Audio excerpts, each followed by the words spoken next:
Hey everyone, today I wanted to cover some interesting developments that have been happening in Monster Hunter Rise on the Nintendo Switch. Over the weekend, a couple of people hit me up on Twitter informing me that save scumming had almost overnight become something of a thing, and people have started to pass the word around, and I wanted to get to it and be able to give my take on it and basically give a quick breakdown on how to be able to do it if you so choose to partake in it.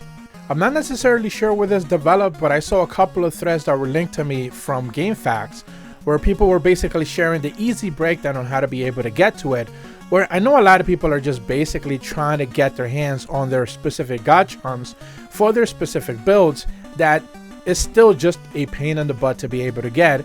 And sadly, because this is just the end game experience that we have been dealt with from Capcom, it's basically no surprise to me that people have been able to find a way to circumvent the system and be able to get around it altogether. So right away, you should be able to know that there's a couple of things you need to do. Make sure that you have no melding going on at any point right now. So make sure whatever cycles you have left, finish them off. Don't start any new ones and just clean out your melding altogether. Head out into your options and turn off the autosave and then save your game altogether. That should be good enough. But just for suggestion's sakes, I would actually probably suggest to you that go ahead and close the game and if you have the Nintendo Switch Online options, go ahead and let the game auto save into the cloud so you can have at least a backup of where you left off, and probably turn off your internet. I know it's like probably over the top, but I would probably do that if I were you. I know I did, just to be able to check this out and see if it actually works or not. So go ahead and save the game, close it out, let it back up to save to the cloud, and then reload the game altogether, and you should be able to good to go. So once you're back into the game, you should probably place as many melding options as you want. And obviously you want the Wisp option. That's basically the one that everyone is using because it has the best chances to be able to get you the best in-game charms. Go ahead and do that. If you have materials, probably, waste as many as you can. I'd probably go for 10. Some people are saying 3 to 5 is a good number. I went for 10 because I had farmed Narwhal a little bit and I had stacked up a couple of materials. So it was a better choice for me to just be able to go ahead and get 10 meldings going at the same time. No, don't save anything. Just don't do any sort of saving. What you want to go ahead and do is make your way down to the arena and start fighting Rajang so you can start cycling through those melding options. And that's the majority of the time. This is what you're going to be doing. Just carding to the Rajang over and over and over, which is mind-numbingly boring and dumb. And if you're one of those people who care about how many times you carded and stuff like that, this is never going to be an option for you because you don't want to be like stacking up cards on a specific monster or anything like that. But if you don't care about those kind of things, go ahead and basically just do Rajang 10 times. You'll be able to die quickly enough and cycle through those meldings. Now, as you are dying in the event, as the arena is about to finish, it does ask you if you want to save. Just keep pressing the B button. That's basically a cancellation option, and it will never save for you. So it doesn't matter, even if the cursor is saying, do you want to save yes or no? It doesn't matter where it says. As long as you press B, it'll automatically cancel. So you never want to save as you're just carding on Rajang, since you do want to keep the cycle going without you actually saving. That's very important. So after you finish your 10 runs and you basically carded the Rajang 10 times, this is where it gets interesting. All your melding options should be done. You should be finished, technically. So let's go ahead and check out what you actually received. And if you got something good, then you should probably be done. If you got a good charm, a god charm, whatever it is that you were after, you should be good to go. You should be able to save your game and return back to normal.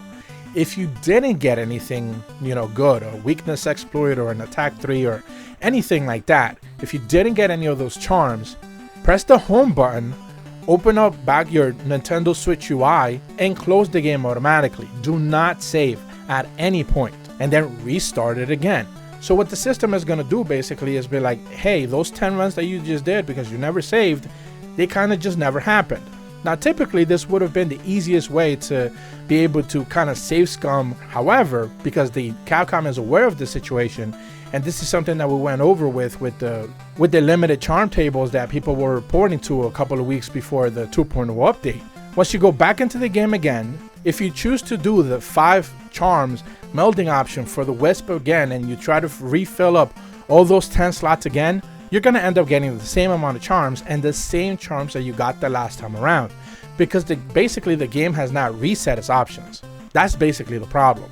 So what you want to do to circumvent that specific issue, and this is where this entire trick is based off of, is that you want to do just one charm of Wisp and then just one specific melding option. That's it. You don't want to do 10. You don't even want to do a full stack of 5s. You just need one specific charm. Get that done. Place your order. Make your way to Rajang. Get yourself killed. Come back out. It doesn't matter if you save in between, because at this point you're just locked in, because you know the last 10 charms that you got were pretty bad, so you didn't want those. Make your way to Rajang. Die. Come back out. Claim your charm. And then you should be able to save the game. It doesn't matter what charm you get. Once you save the game again, turn it off, basically reset, go back to the Nintendo Switch HUD, then go back into the game again. And you should be able to now place another set of 10 different orders with 5 full charms altogether. Basically what just transpired in that little bit of sequence was that because you were setting orders of 5 charms for 10 different times, you reset the system by ordering just one specific charm.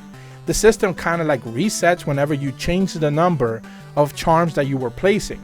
So if you would have done 3 to 4 to whatever, as long as you didn't do 5, the system automatically reset.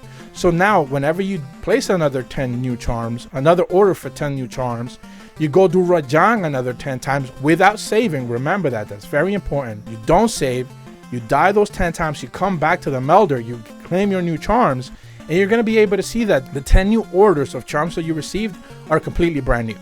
They were not the same, the 10 different set of orders that you received originally. And that's because you, in between those 10, as you reset, place one specific order that changed the cycling all around it. So that's the trick. That's the interesting part about this entire situation. And that's how people are basically starting to get around basically safe scumming the melding option. Now, is this ethical? No. Is this great and interesting to do? No. It's mind-numbingly boring. I tried it a couple of times. I didn't get anything good. I still don't have a weakness exploit 2 charm, by the way. Like, I just don't have one. Not even no slots or 1 slot. I don't have any weakness exploit 2. So I would love to just get one, but I didn't get one in the 2 times that I did it. So even then, it's not like you're guaranteed to be able to get what you want, but it is an interesting option to be able to get around the system if you don't want to just keep farming the monsters over and over again to be able to get materials and stuff like that. So is there any guarantee that you're going to get the charm that you want? No. But is this a better way to kind of get around the system as of right now, being limited with just the things that you can hunt? Probably. Do I suggest it? Well, I made a video about it, so definitely if you're interested and you don't necessarily care about calling to Rajang all the time, there you go. This is one easy way to be able to get all the charms that you want. I definitely want to thank the people who hit me up on Twitter and let me know about this. It's interesting. It's kind of like the item duplication glitch that was covered a couple of weeks back. You know, it was fun while it lasted. So this, if you could take advantage of it and get a couple of good charms out of it, you probably should, you know. Other than that, chances are Capcom is going to patch it out eventually. I don't know how much of in a rush they are to fix this, but, you know, if you can take advantage of it now, why not? If you're brand new to my channel, be sure to leave a like and subscribe. Hit the bell to receive notifications when the videos go up. And as always, thank you so much for watching. See ya.